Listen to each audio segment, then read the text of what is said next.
2025년 10월 세계 최강국이라 불리는 미국의 수도 워싱턴은 지금 멈춰 있습니다. 공무원 수십만 명이 무급으로 집에 머물고 관공서는 문을 닫았고 일부 도시는 군의 통제 아래 놓였습니다. 연방정부의 예산이 통과되지 못한 탓에 국가 전체가 셧다운이라는 이름의 정지 상태에 들어간 것이죠. 이 장면 21세기 슈퍼파워 미국의 모습이라 믿기 어렵습니다. 10월 1일 새 회계 연도가 시작되자마자 미국 연방의회는 예산안을 통과시키지 못했습니다.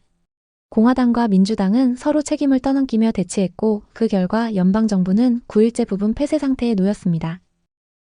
도널드 트럼프 대통령은 백악관 내각회의의 서극자 미치광이들이 정부를 인질로 잡고 있다며 민주당을 강하게 비난했습니다. 민주당 지도부는 반대로 대통령이 협상을 거부한 최정치적 이익을 위해 국가를 마비시켰다고 맞섰습니다. 정책 논쟁이 아니라 증오와 보복이 정치의 중심이 된 셈입니다. 이로 인해 식량 보조 프로그램은 중단되었고 공공의료기관 상당수가 문을 닫았습니다.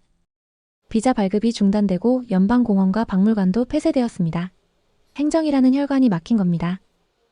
정치 혼란은 거리로 번졌습니다. 트럼프 대통령은 시카고, 포틀랜드 같은 진보 성향 도시들에 치안 확보를 명분으로 주방위군을 투입했습니다. 일리노이주의 프리츠커 주지사와 시카고 시장은 강하게 반발했습니다. 대통령이 도시를 군사화하고 있다. 정적을 제압하기 위한 수단으로 군대를 이용한다. 시카고에는 이미 500명의 주방위군이 배치되었습니다. 300명은 현지 소속, 200명은 텍사스에서 파견된 병력이죠. 그들은 공식적으로는 연방시설 보호를 맡고 있지만 시민들은 자신들의 도시가 군사훈련장이 된 듯한 공포를 느끼고 있습니다. 트럼프 대통령은 SNS를 통해 시카고 시장은 감옥에 가야 한다는 글까지 올렸습니다. 주지사와 시장은 즉시 소송으로 맞섰고 언론은 이 사태를 두고 이렇게 표현했습니다. 지금 미국은 사실상 내부 전쟁 중이다. 그 문장은 과장이 아니었습니다. 미국 사회의 균열은 이미 깊었습니다. 공화당 주지사들은 트럼프의 명령을 따랐고 민주당 주지사들은 법원 명령으로 막으려 했습니다. 1908년 이후 100년 넘게 유지되어 온전 미주지사협회의 초당적 협력 이후에 처음으로 사실상 붕괴됐습니다. WSJ는 미국의 지방 정치가 연방 단위의 내정 구조로 변했다고 분석했습니다. 보수와 진보, 주와 연방, 시민과 정부가 모두 다른 방향으로 움직이고 있습니다. 그 결과 정부는 멈췄고 정치는 싸움이 되었으며 시민들은 피로와 분노 속에 방황하고 있습니다. 트럼프 대통령은 민주당이 원한 결과라며 이 사태가 길어지면 일부 일자리는 영원히 돌아오지 않을 것이라 밝혔습니다. 즉, 지금의 미국은 합의로 굴러가는 나라가 아니라 분노로 유지되는 나라가 된 것입니다.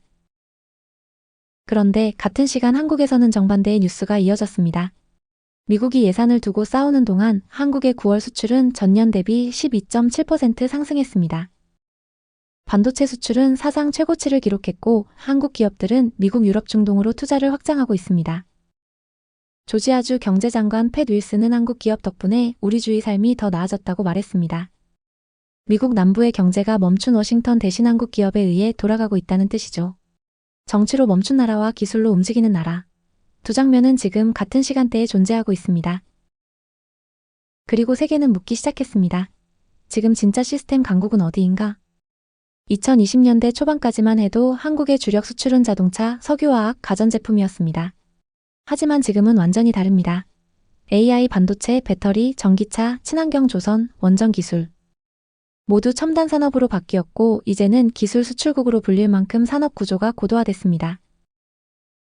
반도체 분야에서 삼성전자와 SK하이닉스는 전 세계 메모리 시장의 60%를 차지하고 있고 AI 서버용 고대역폭 메모리 HBM에서는 세계 점유율이 무려 80%에 달합니다. 조선업에서는 현대중공업, 대우조선해양, 삼성중공업이 세계 LNG 운반선의 80% 이상을 건조하며 조선 강국이라는 이름을 넘어야 한 기술 패권국으로 불립니다. 이 모든 산업의 공통점은 단 하나입니다.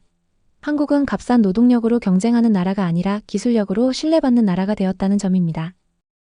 조지아주 애틀랜타 현대차와 LG에너지솔루션이 합작한 전기차 배터리 통합 공장이 완공 단계에 있습니다.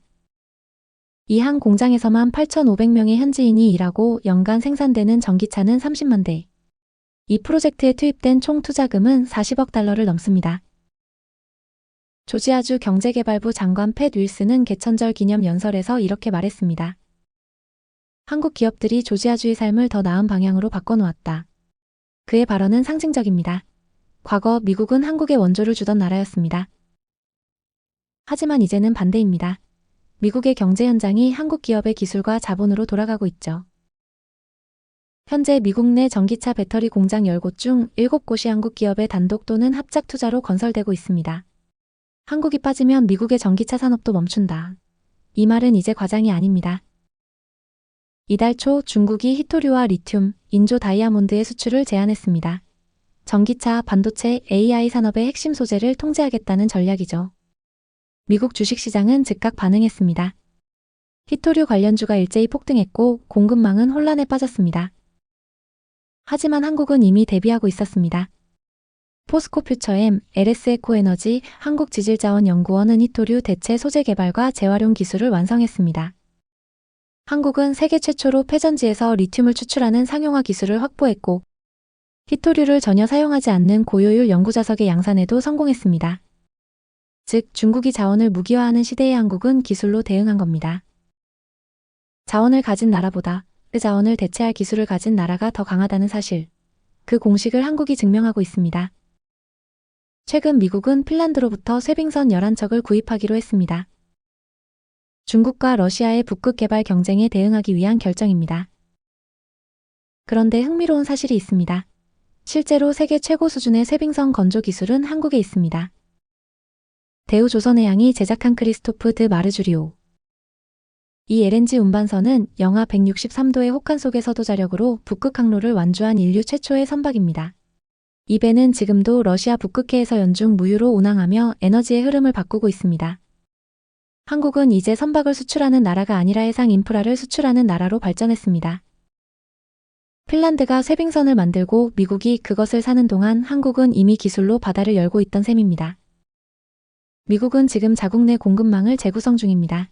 중국 의존도를 줄이고 안정적인 파트너를 확보하기 위한 움직임이죠. 그 중심에는 한국이 있습니다. 유럽도 같은 방향으로 움직이고 있습니다. 러시아 우크라이나 전쟁 이후 에너지 안보는 유럽의 생존 과제가 되었습니다. 배터리 분야에서도 LG와 삼성 SDI, SK온이 폴란드, 헝가리, 체코의 대규모 공장을 운영하며 유럽 전기차 산업의 숨은 허브 역할을 맡고 있습니다. 유럽은 이제 한국을 기술 파트너로 인정합니다. 그들은 한국을 통해 에너지의 독립을 배우고 있습니다. 이 모든 흐름은 단순한 산업 확장이 아닙니다. 세계가 안정성을 찾고 있고 그 안정의 상징이 바로 한국이라는 뜻입니다. 2025년의 세계는 여전히 불확실합니다. 그러나 불확실한 세계 속에서도 한국은 멈추지 않고 균형을 지키며 자신의 시스템을 세계로 확장하고 있습니다. 저는 제가 사랑하는 한국에 대한 이야기를 여러분과 나누고 싶어 채널을 시작하게 되었습니다. 구독, 좋아요 눌러주신다면 소중하게 기억하고 앞으로 컨텐츠 만들 때 힘이 될 것 같습니다. 감사합니다.